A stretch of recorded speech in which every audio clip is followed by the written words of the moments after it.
ಶರಣ್ರಿ ಎಲ್ಲರಿಗೂ ಶರಣಾರ್ಥಿ.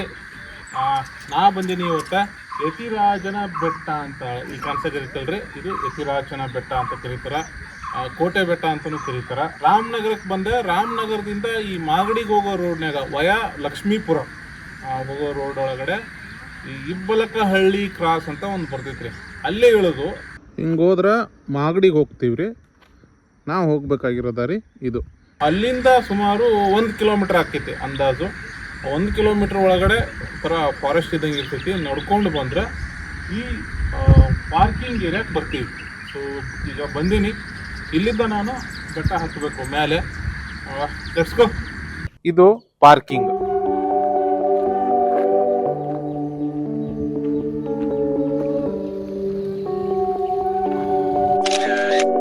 ಈ ಬೆಟ್ಟವನ್ನು ನಾವೀಗ ಹತ್ತಬೇಕು.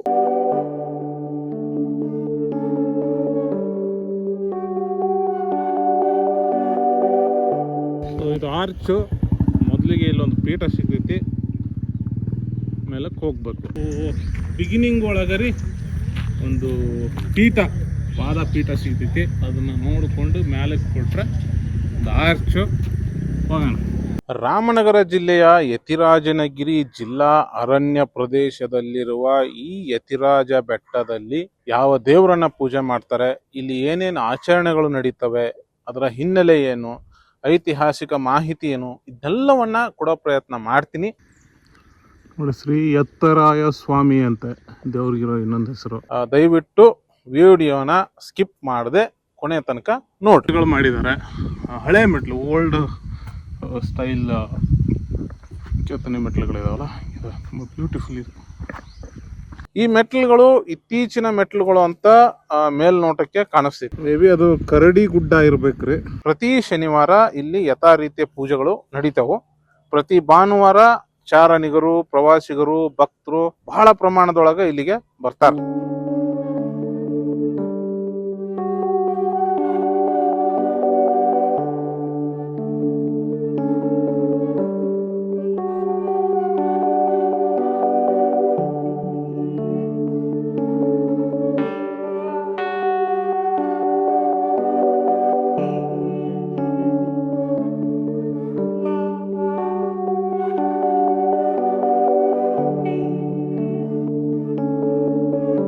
ಉಳಿದ ದಿನಗಳಲ್ಲಿ ಜನರು ಇಲ್ಲಿಗೆ ಬರೋದು ತೀರಾ ಕಡಿಮೆ.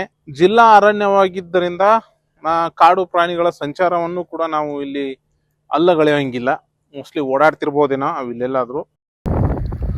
ಇಲ್ಲೊಂದು ಕೋಟೆ ಕಟ್ಟಡ ರಚನೆ ಇದೆ ನೋಡ್ರಿ. ಇದು ಪ್ರಕೃತಿ ಸೌಂದರ್ಯ ಅಂತಂದ್ರ ಮಲೆನಾಡು ಅನ್ನೋ ಮಾತೈತ್ರಿ. ಆ ಆನಂದವನ್ನ ನಾನು ಅನುಭವಿಸಿನಿ. ಅದರ ಅಂದ ಚಂದವನ್ನ ಮೀರಿಸುವಂತಹ ಇನ್ನೊಂದು ಪ್ರದೇಶ ಈ ಭೂಮಂಡಲದಲ್ಲಿ ಇಲ್ಲ ಅನ್ನೋದು ನನ್ನ ಅಭಿಪ್ರಾಯ. ಆದರೆ ಅದೇ ಅನುಭವವನ್ನ ನೀಡ್ತಕ್ಕಂತಹ ಎಷ್ಟೋ ಸ್ಥಳಗಳು ನಮ್ಮ ರಾಜ್ಯದ ಒಳನಾಡಿನಲ್ಲಿ ಅದಾವ. ಬೆಟ್ಟದ ನೆತ್ತಿಯನ್ನ ಹತ್ತಿ ಸುತ್ತಲೂ ಕಣ್ಣು ಹಾಯಿಸಿದ್ರೆ ಹಸಿರು ಕಾಣುವ ಮತ್ತು ಅದರ ಮಧ್ಯೆ ಈ ಸಣ್ಣ ಸಣ್ಣ ಗಿರಿಗಳು ಮಿನುಗುವಂತಹ ಅನೇಕ ಅರಣ್ಯ ಪ್ರದೇಶಗಳು ಈ ನಮ್ಮ ತುಮಕೂರು, ರಾಮನಗರ ಜಿಲ್ಲೆಗಳಲ್ಲಿ ಸಾಕಷ್ಟು ಅದಾವ. ಅಂತಹ ಒಂದು ಸ್ಥಳ ನಾವೀಗ ನೋಡ್ತಿರೋದು ಯತಿರಾಜನ ಬೆಟ್ಟ ಅಥವಾ ಯತಿರಾಜನಗಿರಿ. ಏರೋದಕ್ಕ ಅಷ್ಟೇನು ತ್ರಾಸ ಅಲ್ಲ ರೀ. ಈ ಬೆಟ್ಟ ಒಂದು ಏಕಶಿಲಾ ಬಂಡೆನೂ ಹೌದು.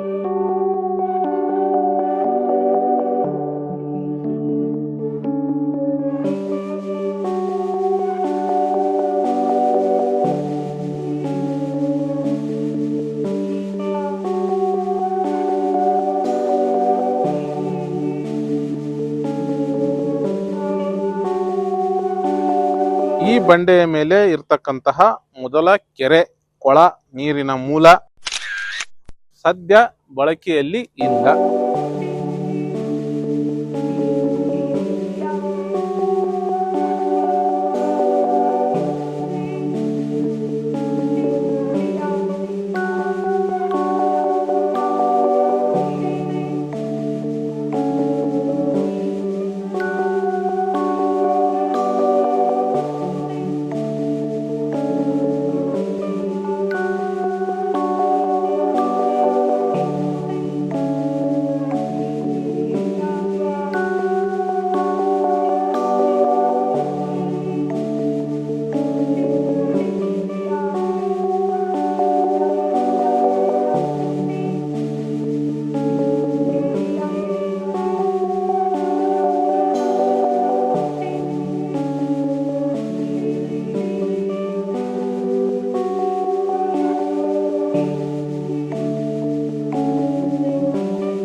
ಕಲ್ಲು ಅಂದರೆ ಜನಗಳು ವಾಸ್ತವ ಮಾಡ್ತಿದ್ರು ಇಲ್ಲಿ ಅಂತ ಅರ್ಥ.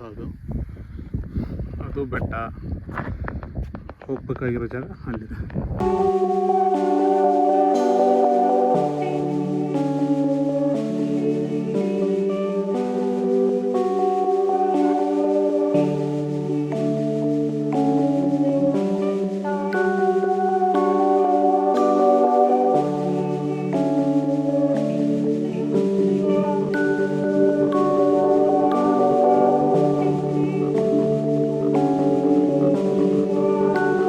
ಬಂಡೆಯ ಮೇಲೆ ಸಮತಟ್ಟಾದ ಪ್ರದೇಶವಿರೋದ್ರಿಂದ ಯಾವುದೇ ತೊಂದರೆ ಇಲ್ಲ.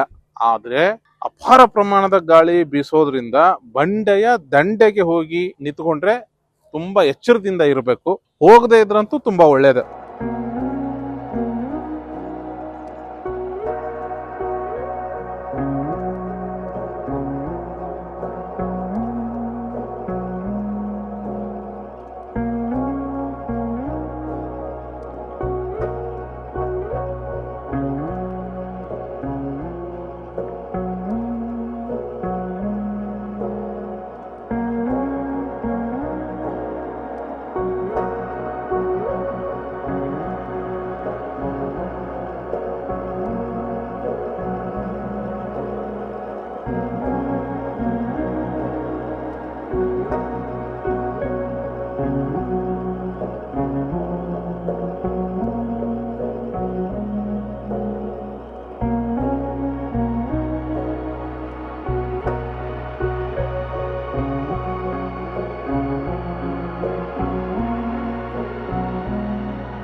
ಈಗ ನಾವೇನು ಹೊಂಟಿವಿ, ಈಗ ಹೋಗ್ತಾ ಇರ್ತಕ್ಕಂಥ ಸ್ಥಳ ಬೆಟ್ಟದ ಮೇಲಿನ ಪ್ರಮುಖ ಸ್ಥಳ ಗುಹೆ, ಯತಿರಾಜ ಸ್ವಾಮಿ ಇರುವಂತಹ ಗುಹೆ.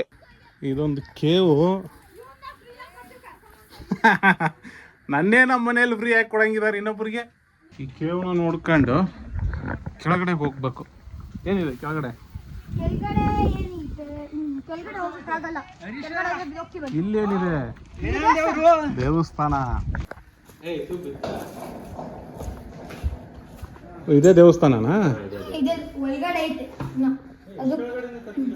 ಇದು ದೇವಸ್ಥಾನ, ಇದು ಕಲ್ಯಾಣಿ ಹೊಂಡ.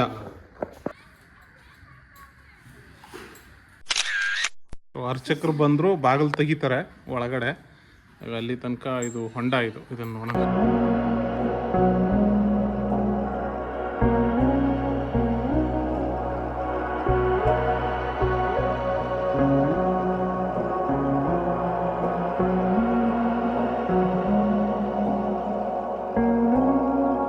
ಇಲ್ಲೇ ನೀರು ಹೊಂಡ ಕಾಣಿಸ್ತಿದೆ ಅಲ್ರಿ, ಇದ ನೀರ್ನ ಇಲ್ಲಿ ಅಡಿಗೆ ಮಾಡಾಕ, ಕುಡಿಯಾಕ ಎಲ್ಲದಕ್ಕೂ ಬಳಸ್ತಾರ. ಮ್ಯಾಲಷ್ಟ ಸ್ವಲ್ಪ ಹಸಿರು ಐತಿ, ಒಳಗಡೆ ನೀರ್ ಮಾತ್ರ ಕ್ರಿಸ್ಟಲ್ ಕ್ಲಿಯರ್ ಅಂತಾರಲ್ಲ ಹಂಗೈತಿ.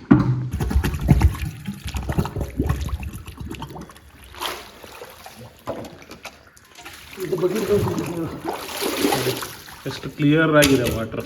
ಗಂಗಾ ಪೂಜೆ ಮಾಡುವ ಆಚರಣೆ ಕೂಡ ಇಲ್ಲೇ ಐತಿ.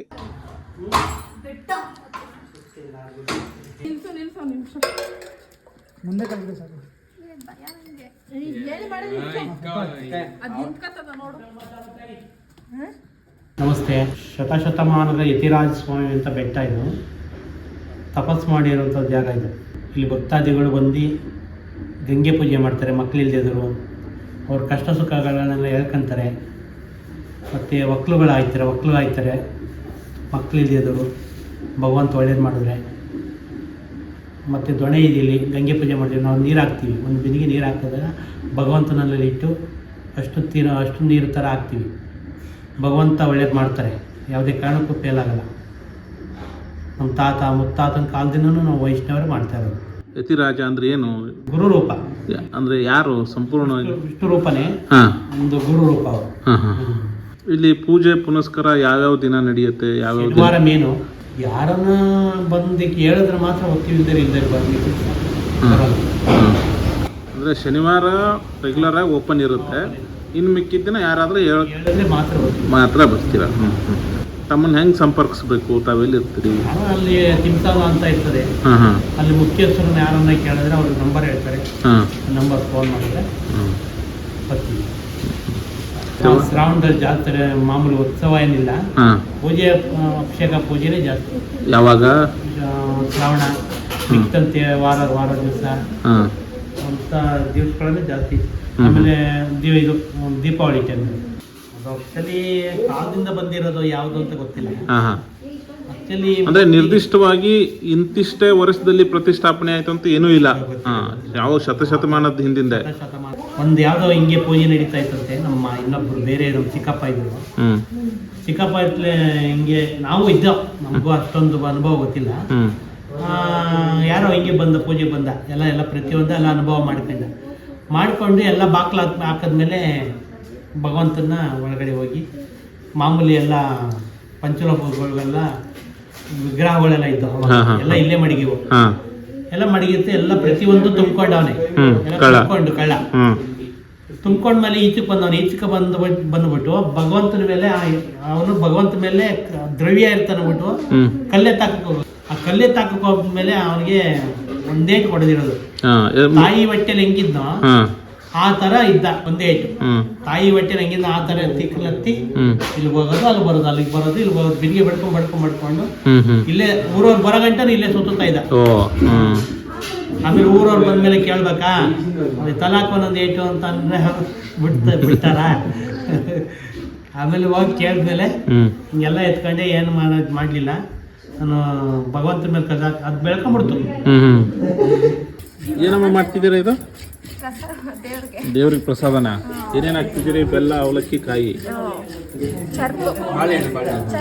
ಏನಂತೀರಿ ಇದಕ್ಕೆ? ಚರ್ಪು.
ಇಷ್ಟೆಲ್ಲ ಇತ್ತು ನೋಡ್ರಿ ಯತಿರಾಜ ಸ್ವಾಮಿಯ ಅಭಿಷೇಕ, ಪೂಜೆ, ಪುನಸ್ಕಾರ ಇತ್ಯಾದಿ ಇತ್ಕೊಳ್ಳಿ. ತುಂಬ ಅದ್ಭುತವಾಗಿಂಥ ಸ್ಥಳ ಇದು.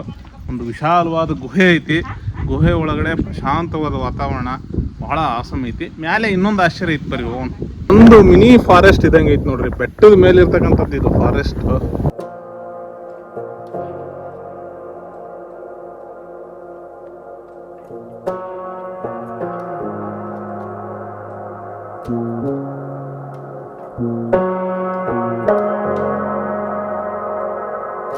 ಈ ಯತಿರಾಜ ಬೆಟ್ಟದ ಮೇಲೆ ಬಂದಾಗಲೇ ಒಂದೇ ಒಂದು ಜಾಗ್ರತೆ ವಹಿಸ್ಬೇಕಾಗಿರ್ತಕ್ಕಂಥದ್ದು ಏನಂತಂದ್ರೆ ಈ ಎಲೆಕ್ಟ್ರಿಕ್ ವೈರ್ ಐತಲ್ರಿ ಇದು ಭಾಳ ಕಡಿಮೆ ಹೈಟ್ನಾಗ ಐತಿ, ಈಸಿಯಾಗಿ ಸಿಗ್ತೈತಿ.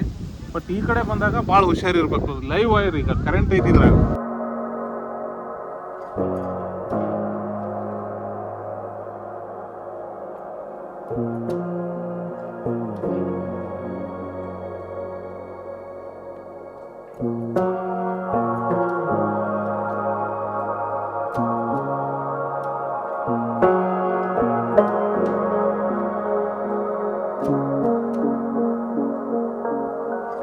ನಿಮಗೇನಾದರೂ ಈ ವಿಡಿಯೋ ಇಷ್ಟ ಆಗಿದ್ರೆ ಬೇರೆಯವ್ರಿಗೂ ಶೇರ್ ಮಾಡಿ. ನಾನೇನಾದ್ರೂ ಮಾಹಿತಿನ ಬಿಟ್ಟು ಹೋಗಿದ್ರೆ, ಇನ್ನೂ ಹೆಚ್ಚಿನ ಮಾಹಿತಿ ನಿಮಗೆ ಗೊತ್ತಿದ್ರೆ, ಮತ್ತಾವ್ದಾರ ಸ್ಥಳದ ಬಗ್ಗೆ ವಿಡಿಯೋ ಮಾಡಬೇಕು ಅಂತ ಅನಿಸಿದ್ರೆ, ಸಿಕ್ಕಂತೆ ಸಂಚಾರ ಚಾನಲ್ನ ನೀವೇನಾದರೂ ಸಂಪರ್ಕ ಮಾಡಬೇಕು ಅಂತಿದ್ರೆ ಈ ಕೆಳಗಿನ ವಾಟ್ಸಪ್ ನಂಬರ್ಗೆ ಮೆಸೇಜ್ ಅನ್ನ ಮಾಡಬಹುದು. ಸಲಹೆ, ಸೂಚನೆ, ಸಹಕಾರಕ್ಕೂ ಕೂಡ ಮುಕ್ತವಾದ ಸ್ವಾಗತವನ್ನ ಕೋರುತ್ತೇವೆ.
ಬೆಟ್ಟ ಅಂತಾರೆ ಇದಕ್ಕೆ.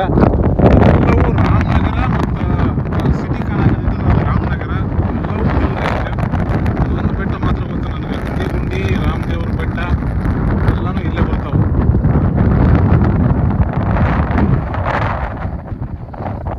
ಇದು ಬೂತ್ಕಲ್ ತಿಮ್ಮಪ್ಪನ ಬೆಟ್ಟ, ತಾಳವಾಡಿ ಬೆಟ್ಟ, ಜಾಲಮಂಗಲ ಬೆಟ್ಟ, ಇಲ್ಲಿ ಕಾಣಕತ್ತಿತ್ತಲ್ಲ ಇದು ಸಾವನ. ರಾಮನಗರದ ಸುತ್ತಲೂ ಇರತಕ್ಕಂತಹ ಬಹುತೇಕ ಬೆಟ್ಟಗಳನ್ನ ನಾವು ಈ ಬೆಟ್ಟದ ಮೇಲಿಂದ ನಿಂತ್ಕೊಂಡು ನೋಡಬಹುದು. ಅನೇಕ ಗುಹೆಗಳದಾವು. ನೈಸರ್ಗಿಕವಾಗಿ ನೀರಿನ ಮೂಲಗಳು ಕೂಡ ಇಲ್ಲದಾವು. ಎಲ್ಲೆಲ್ಲ ಹರಿಸೇವೆ ನಡೆದ್ರೂ ಅಲ್ಲಿನ ಮುಖ್ಯ ದೇವರಿಗೆ ಆ ಸೇವೆ ನಡೆಯೋದಿಲ್ಲ. ಆ ದೇವರಿಗೆ ಬಂಟರು ಇರ್ತಾರಲ್ವಾ, ಆ ಬಂಟರಿಗೆ ಈ ಹರಿಸೇವೆಯನ್ನ ಮಾಡ್ತಾರೆ. ಭಕ್ತರು ಅವರವರ ಶಕ್ತಾನುಸಾರ ವಿವಿಧ ಕಾರಣಗಳಿಗೆ ಈ ಹರಿಸೇವೆಯನ್ನ ಮಾಡ್ತಾರ. ಈ ಯತಿರಾಜ ಸ್ವಾಮಿ ಬೆಟ್ಟದ ಮ್ಯಾಲ್ರಿ ಪ್ರತಿ ವಾರ ಒಂದಿಲ್ಲ ಒಬ್ರು ಬಂದು ಈ ಹರಿ ಸೇವೆಯನ್ನ ಮಾಡ್ತಾನೆ ಇರ್ತಾರ. ಅಂಥವ್ರಿಗೆ ಒಂದು ವ್ಯವಸ್ಥೆನೇ ಮಾಡಿಕೊಟ್ರೈತೆ.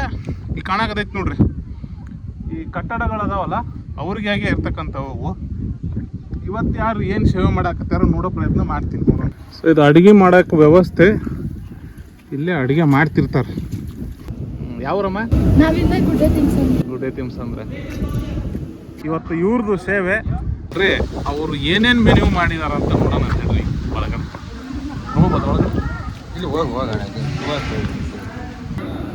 ಸೊ ಇದೆ ನೋಡ್ರಿ ಅಡಿಗೆ ಮಂಟಪ, ಅಡಿಗೆ ಮನೆ. ಇವರೇ ಹೆಡ್ ಕುಕ್ಕು. ಏನು ಸರ್ ಇವತ್ತು ವಿಶೇಷ? ನೀವು ಹೇಳ್ಬೇಕು. ನೀವು ದೊಡ್ಡವ್ರು ಹೇಳ್ಬೇಕು, ನಾವು ಕೇಳ್ಬೇಕು. ಮತ್ತೆ ಹೇಳ್ಬೇಕು. ಏನ್ ಮಾಡ್ತಿದ್ರಿ ಅಡಿಗೆ? ಅದೇ ಏನ್ ಮಾಡ್ತಿದ್ರಿ? ಏನ್ ಅಡಿಗೆ? ಚಿಕನ್ ಮಟನ್ ಮಾಡ್ತಿದ್ದೀರಾ? ಪ್ರತಿ ವಾರ ನೀವೇನ ಮಾಡೋದು? ಪ್ರತಿ ವಾರ ಇದೇ ಇರ್ತದ? ಹೌದಾ? ಫಂಕ್ಷನ್ ನಡೆದಾಗೆ. ಇದು ಚಿಕನ್ ಮಾಡಿದ್ದಾರೆ, ಮಟನ್ನು, ರೋಟಿ, ಚಿಕನ್, ಮಾಮೂಲಿ ವೈಟ್ ರೈಸು. ಮುದ್ದೆ ಎಲ್ಲಿದೆಯಮ್ಮ? ನೋಡಿ ಇದು ಮುದ್ದೆ ಮಾಡಿದ್ದಾರೆ. ಇದು ಯತಿರಾಜ ಬೆಟ್ಟದಲ್ಲಿ ಇವತ್ತಿಂದು ಹರಿಸೇವೆ. ಇವತ್ತು ನನಗೂ ಹರಿಸೇವೆಯಲ್ಲಿ ಊಟ ಮಾಡುವ ಭಾಗ್ಯ. ಹರಿಸೇವೆ ಅನ್ನೋದು ಇತ್ತೀಚಿನ ಆಚರಣೆ ಅಲ್ಲ. ಇದೊಂದು ಆರಾಧನೆಯ ಹೆಸರಿನಲ್ಲಿ ನಡೆಯುವಂತಹ ಆಹಾರ ಸಂಸ್ಕೃತಿ. ಹಿಂದೂ ಧರ್ಮದಲ್ಲಿ ಇದು ಸಾವಿರಾರು ವರ್ಷಗಳಿಂದನೂ ನಡ್ಕೊಂಡು ಬಂದೈತಿ.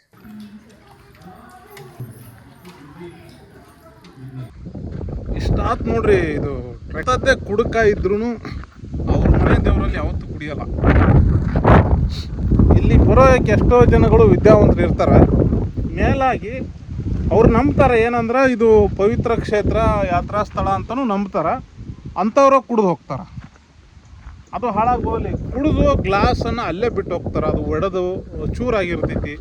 ವಯಸ್ಸಾದವ್ರು ಬೆಟ್ಟ ಹತ್ತುತ್ತಾರೆ, ಮಕ್ಕಳು ಬೆಟ್ಟ ಹತ್ತುತ್ತಾರೆ, ಕಾಲಿಗಿಲಿಗೆ ನಡ್ಬೋದು ಅನ್ನೋ ಒಂದು ಕಾಮನ್ ಸೆನ್ಸ್ ಇರಬೇಕು. ದಯವಿಟ್ಟು ಯಾರು ಆ ಥರ ಮಾಡೋಕ್ಕೆ ಹೋಗ್ಬೇಡಿ. ಬೆಟ್ಟದಲ್ಲಿ ಕುಡಿಯೋದು, ಗ್ಲಾಸನ್ನು ಅಲ್ಲೇ ಹೊಡಿಯೋದು ಮಾಡೋಕ್ಕೆ ಹೋಗ್ಬೇಡಿ. ಮೇಲ್ಗಡೆ ಕುಡಿಯೋಕ್ಕೆ ನೀರಿದೆ, ಕೊಳದ್ದು ಕುಡಿಬೋದು. ಇಲ್ಲ ಅಂದರೆ ಕುಡಿಯೋಕ್ಕೆ ನೀರು, ತಿನ್ನೋಕ್ಕೆ ಸ್ನ್ಯಾಕ್ಸು ನೀವೇ ತಗೊಂಬರ್ಬೇಕು.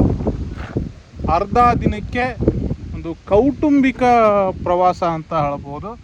ಇದೇನಂತ ಡಿಫಿಕಲ್ಟಿ ಬೆಟ್ಟ ಅಲ್ಲ, ತುಂಬ ಈಸಿ ಐತಿ, ಯಾರು ಬೇಕಾದ್ರೂ ಹತ್ಬೋದು. ಸೊ ಮತ್ತು ಇನ್ನೊಂದು ವಿಡಿಯೋದಾಗ ನಿಮ್ಮನ್ನು ಸಿಗ್ತೀನಿ. ಅಲ್ಲಿ ತನಕ ನೋಡ್ತೀರಿ ನಮ್ಮದೊಂದು ಯೂಟ್ಯೂಬ್ ಚಾನಲ್ ಸಿಕ್ಕಂತೆ ಸಂಚಾರ. ಜೈ ಕರ್ನಾಟಕ, ಜೈ ಶಂಕ್ರಿ, ಜೈ ಜೈ ಶಂಕರ್.